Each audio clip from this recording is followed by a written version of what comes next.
podcast for all your sports and entertainment.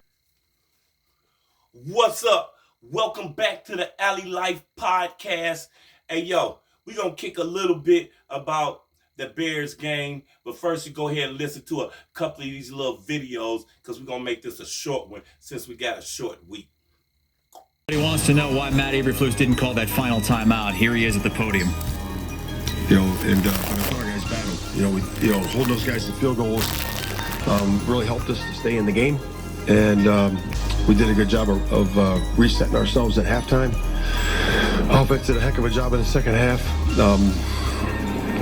In terms of efficiency and scoring points and getting us in position. Defense did what it had to do to put us in position to win the game as well. And then it came down to that last drive. The last drive right there. We were there at the end.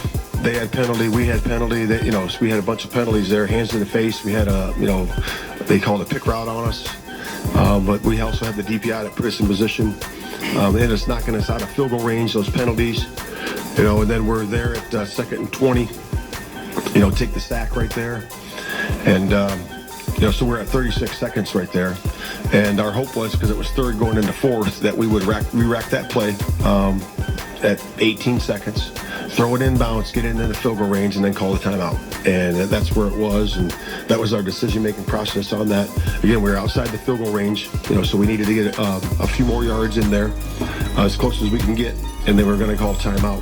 And that's why we held that last timeout at the end of the game. So, like I said, disappointing for the players. They put a lot of work in a short week and put themselves in position to win that game. So with that, I'll take questions. At the end, when you start the clock, take it down under 10, why didn't you call time? Yeah, so right there, we liked the play that we had, and we were hoping that he's going to call it or get the ball snapped, and then we would have called timeout right there. But once it's under 7 there, then you call timeout there, then you're basically throwing the ball to the end zone. Because once it's under 12, you can't throw it inside with no timeout. And it was. I swear to God, I'm a classic trapper. The power and respect is the stats of master. These haters talking shit cause they trapping backwards. But I would never quit, I'm like Matthew Stafford. I brought out to the end. Come back when the English D gon' set the trend. The English D gon' set the trend. The English D gon' set the trend. The English D gon' set the trend. What's up, Alley fans? What's up, Lions fans? I'm back with another episode of the ALLEYLIFE podcast. Hey, like and subscribe to my channel. It'll help me out so much. That was just the post-interview from the Bears coach.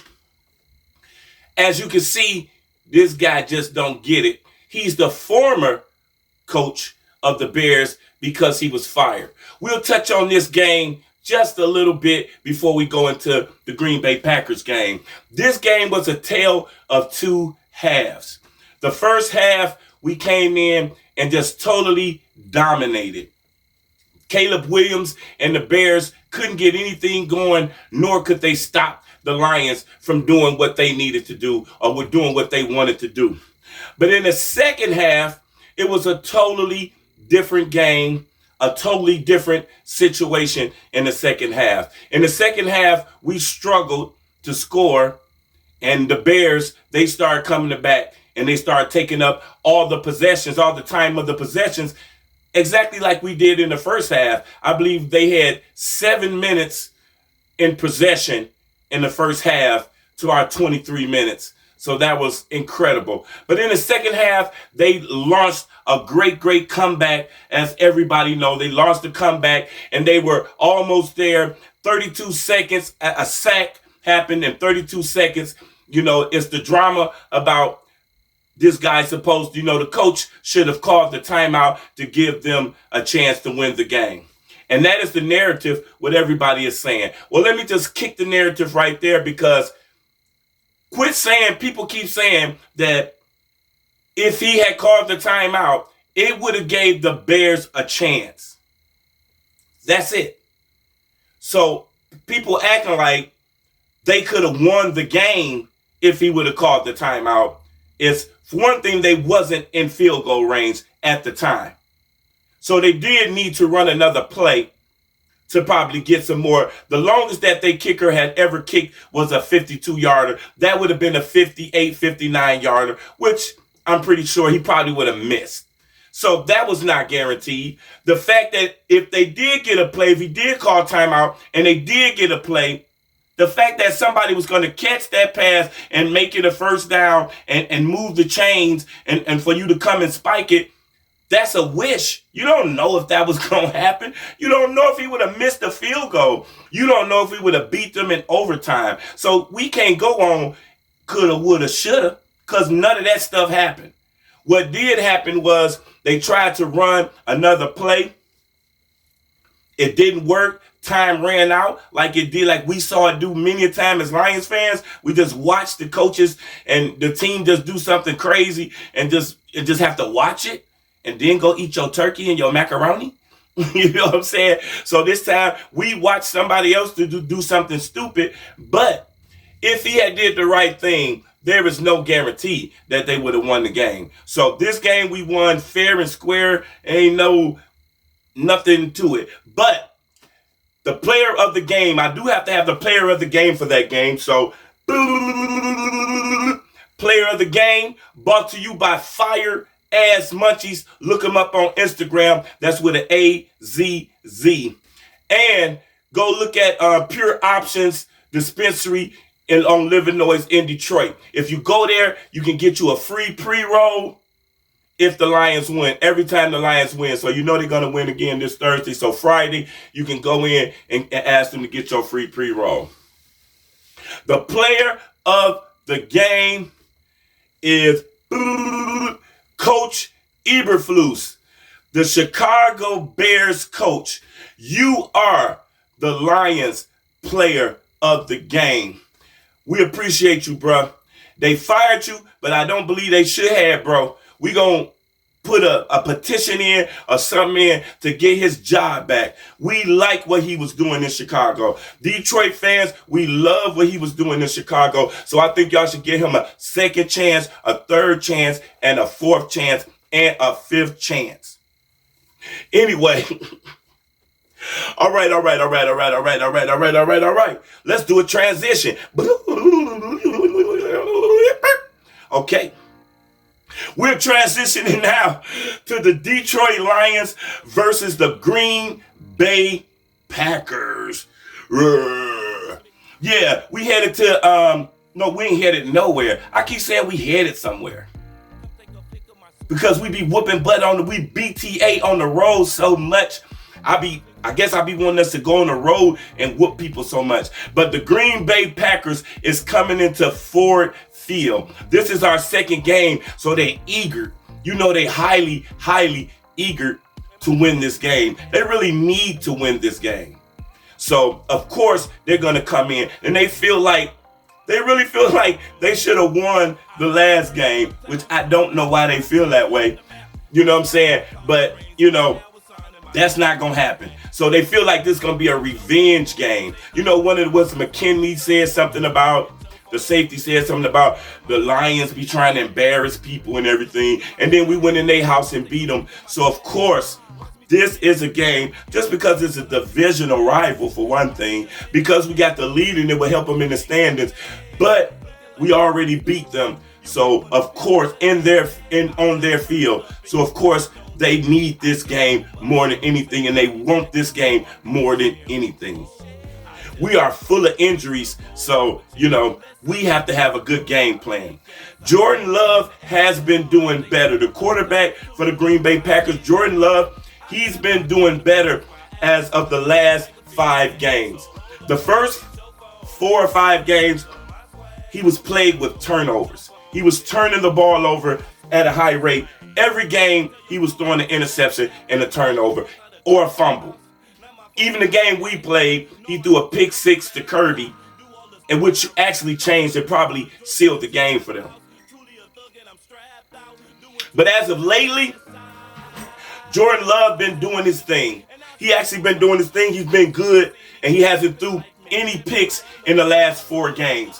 This last game they just played against the Miami Dolphins. They just beat the Miami Dolphins 30-17. 30-17. I'm going to have to put this disclaimer on that game. And I'm going to have to say that the Miami Dolphins could not handle the weather. I know people put that on us and we don't like it. Like, oh, we football players, you can play anywhere. But I truly, watching that game, the Miami Dolphins, they had 17, 18 missed tackles. They could not get the running game going. They couldn't block or sustain blocks. It seemed like they was, couldn't sustain blocks or whatever. They fumbled the ball twice. On the opening drive of the kickoff, the kickoff returner muffed the ball. They got the ball, and they got an easy score in to start the game off, which put them behind the 8 ball, Miami behind the 8 ball already. They lost another fumble later on in the game, but they literally couldn't get anything going. The running game, they literally had 39 yards on the ground. Tua had a decent game. Tua actually threw for, let me see what he threw for. He threw for 336 yards and 2 touchdowns. So Tua had a decent game, but I think to start off with the muff fumble, the fumble on the kickoff return, that just started him off and put him in a bad position. Plus, I believe the cold weather was a factor. The cold weather played a factor in this Miami team.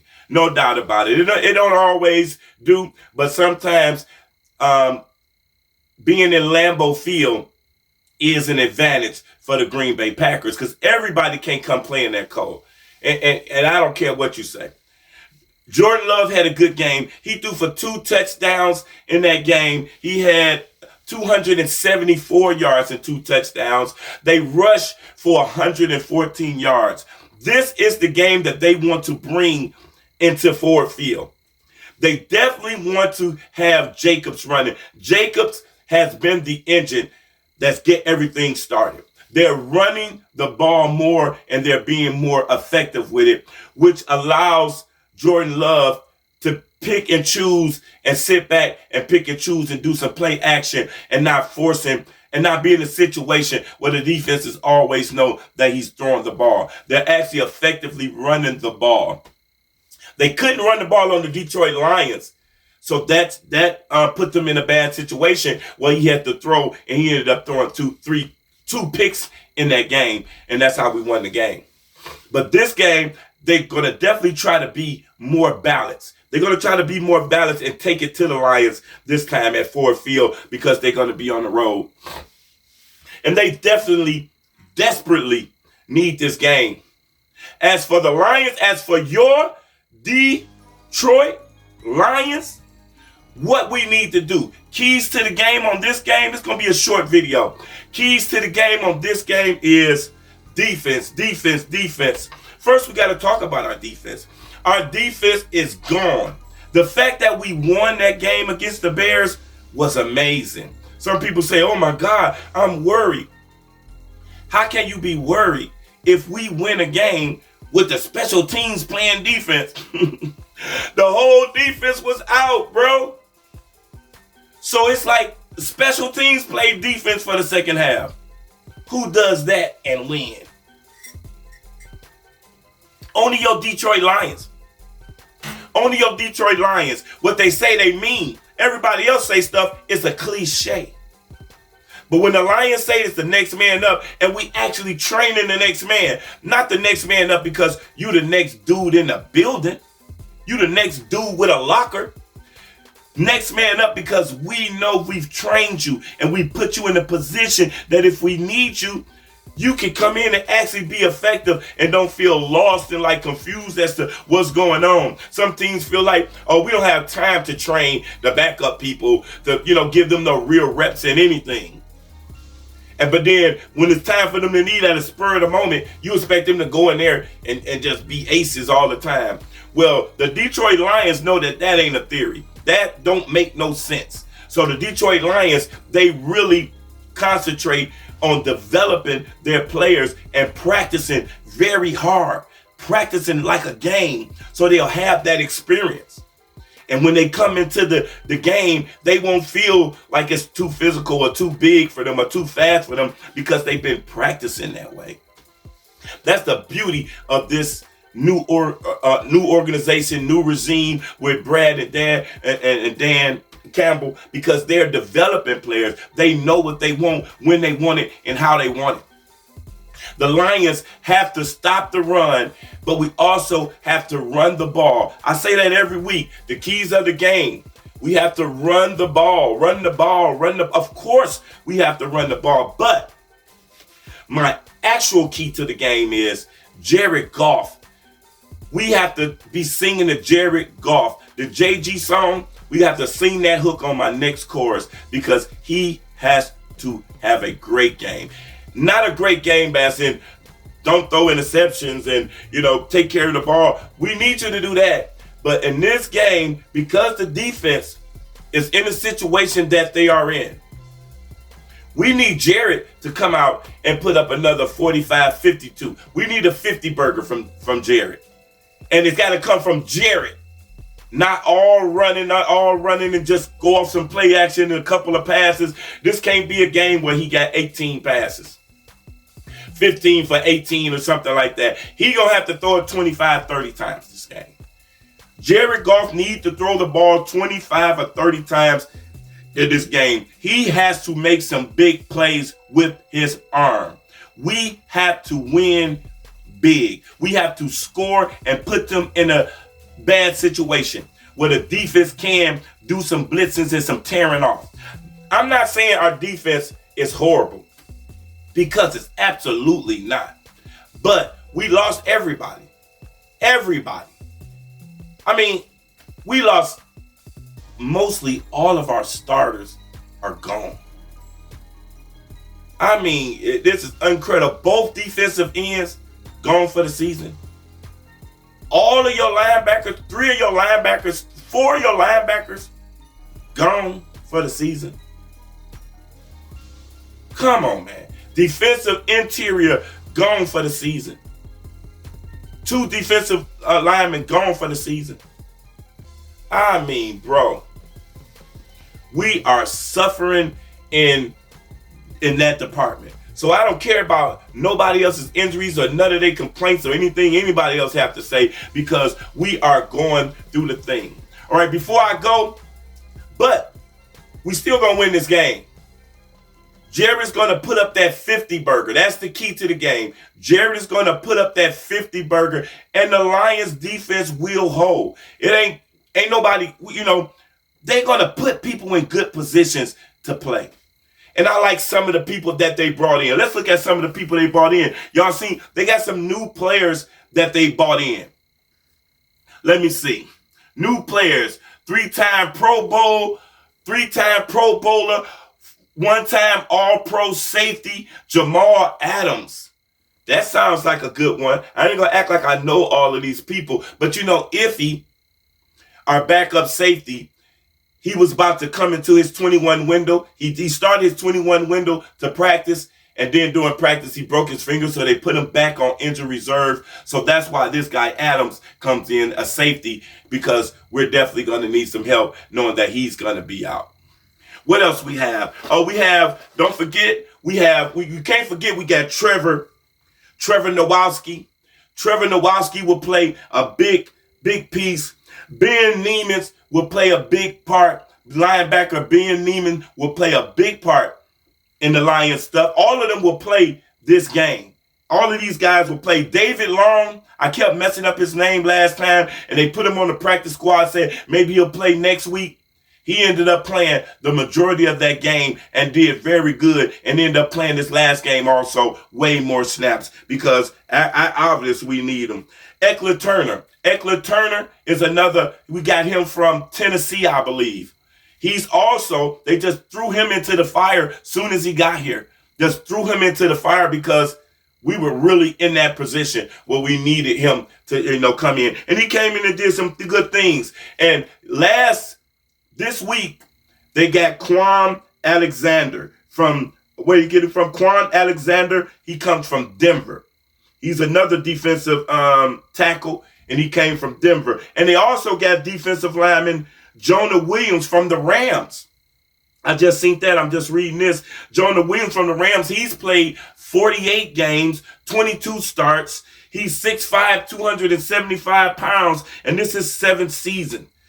So the Lions have reached out to a lot of people to get some help, in this linebacker room, in the defensive room. But Mohammed, DJ Reader, Aleem McNeil, Zadarius Smith, Jack Campbell, I am not discrediting you. I believe Zadarius Smith was one of the greatest things. It was just like the Rasheed Wallace thing when he came to the Pistons. I believe he was that piece. DJ Reader had an excellent game. 2 sacks, 7 hurries. They're coming into their own. Aleem is doing his thing. So we're not going to fall off the planet with our defense. I don't believe that. I believe Aaron Glenn will put us in a position to win every game. We didn't have the best defense last year, and we were put in that position. Last, before I got to say, when the Lions tell you something, you better believe it. And that's why I believe this thing is going to be okay. Because I believe in Brad Holmes and I believe in Dan Campbell. But when they tell you something, it's true. I was thinking about Broderick Martin. Broderick Martin, their 3rd round pick. He's healthy. He's back healthy. But he's been a healthy scratch and not on the play. They got people, they bringing in Long and other people from off the street or off other people's practice squad and allowing them to play over Broderick Martin. So Broderick Martin still is not ready because he's a healthy scratch. But even in a desperate situation where the Lions had everybody going down, they still don't want to put a player out there that they don't believe that's going to help them.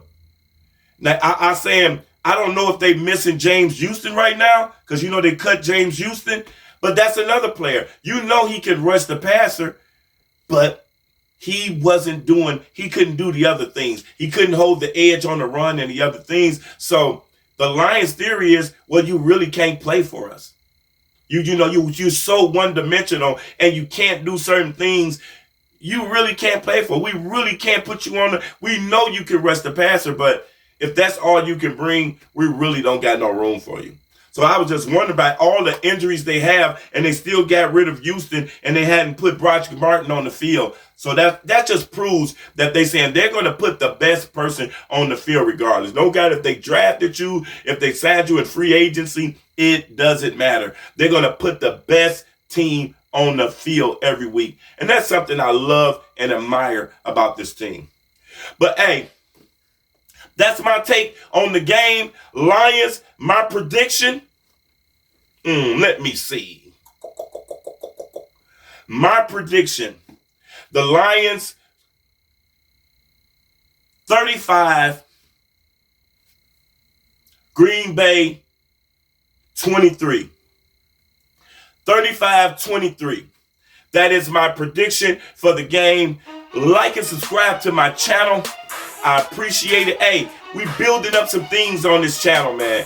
And I appreciate everybody. I appreciate your likes from Duran to Steph Love, to everybody. I appreciate your likes. And hey, push that button to subscribe. And we both gonna ride this all the way to the Super Bowl. I appreciate you, bro. Alley Life Podcast. Lions, let's go. Ooh, ah, ooh, ah. Ooh, ah, ooh, ah. Nigga, I grown now.